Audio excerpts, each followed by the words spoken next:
Pernahkah kalian lihat santri makan bareng-bareng satu nampan? Makan bersama satu nampan seperti itu. Banyak yang bilang jorok. Tapi tahukah Anda sekalian bahwasanya justru di balik makan bersama seperti itu ada rahasia kesehatan dan sunnah Rasulullah SAW yang belum Anda ketahui. Assalamualaikum warahmatullahi wabarakatuh, sahabat UAP Official yang dimuliakan Allah Subhanahu wa taala. Banyak orang terutama yang baru mondok merasa heran bahkan canggung. Kenapa sih harus makan bareng-bareng satu nampan? Apa nggak bisa sendiri-sendiri? Takutnya kan tertular penyakit kalau ada satu orang yang berpenyakit, katanya demikian. Padahal ada rahasia yang luar biasa baik secara syariat maupun secara kesehatan. Akan tapi sebelum kita bahas lebih lanjut, dukung channel ini dengan klik tombol subscribe, like, share, dan aktifkan loncengnya. Dan tonton video ini sampai selesai. Karena di akhir video ini saya akan bongkar hikmah besar dari makan bersama-sama atau makan bareng-bareng dalam satu nampan di pondok pesantren. Yang pertama, sunnah Nabi Muhammad SAW makan bersama. Ada satu hadis dari Rasulullah SAW, an Jabirin qala Rasulullah sallallahu alaihi wasallam ta'amul wahid yakfil itsnaini wa ta'amul itsnaini yakfil thalathah wal arba'ah atau kama qala Rasulullah sallallahu alaihi wasallam. Makanan satu orang bisa mencukupi dua orang. Makanan dua orang bisa mencukupi 3 atau 4 orang. Maknanya di sini ini punya pesan yang jelas bahwasanya makan bersama itu bukan sekedar tradisi, tapi memang ada sunnah Nabi Muhammad SAW. Ada keberkahan tersendiri ketika kita belajar berbagi di situ bareng-bareng, meski makanannya mungkin sederhana. Yang kedua adalah keberkahan di dalam makan bersama.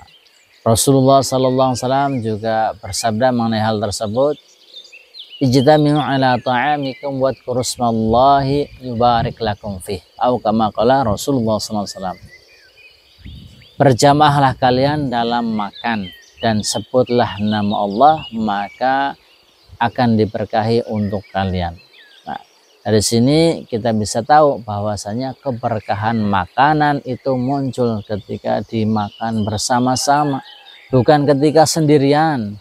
Mungkin porsinya sedikit, tapi barokahnya cukup untuk semuanya. Para ulama menjelaskan bahwasanya barokah itu bisa berupa rasa kenyang, bisa rasa kesehatan, dan juga tumbuhnya rasa kasih sayang, rasa mahabbah di antara sesama di situ. Kemudian yang ketiga, perspektif kesehatan dan psikologi. Jadi ada yang mengatakan karena khawatir kalau makan satu nampan apa tidak takut tertular penyakit. Kalau di situ ada yang kena penyakit ataupun apa tidak jorok. Justru menurut para ahli gizi, makanan bersama melatih kontrol porsi.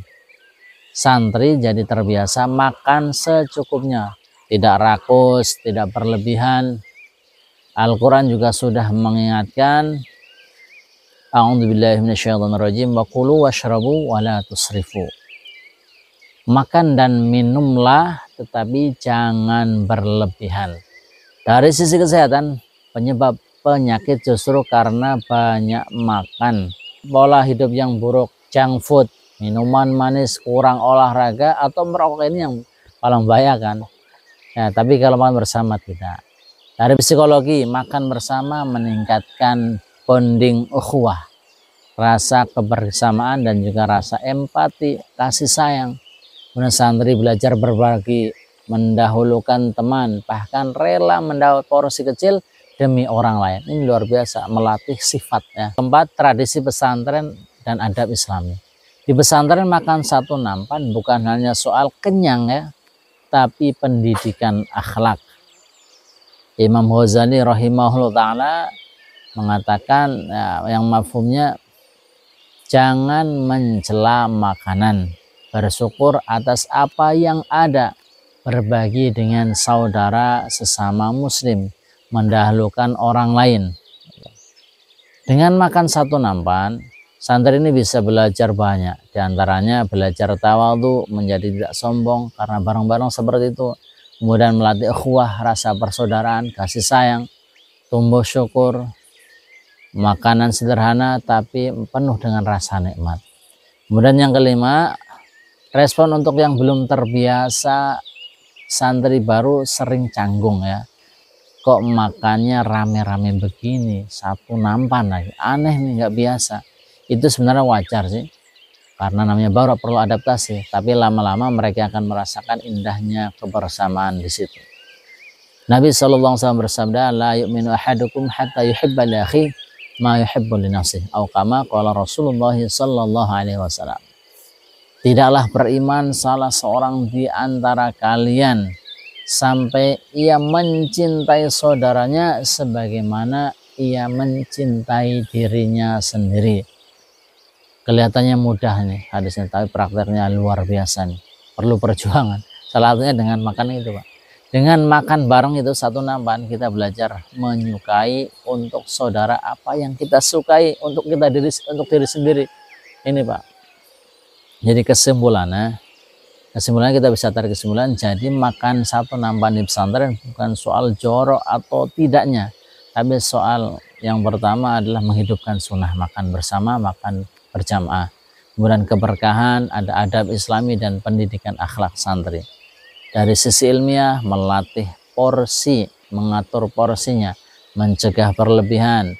Dari segi ilahiyah, sunnah baginda Rasulullah SAW, makan berjamaah penuh keberkahan. Dari segi psikologis, mempererat ukhuwah atau empati, kasih sayang bersama. Karena itu maka jangan kaget kalau pesantren mendidik santri makan satu nampan.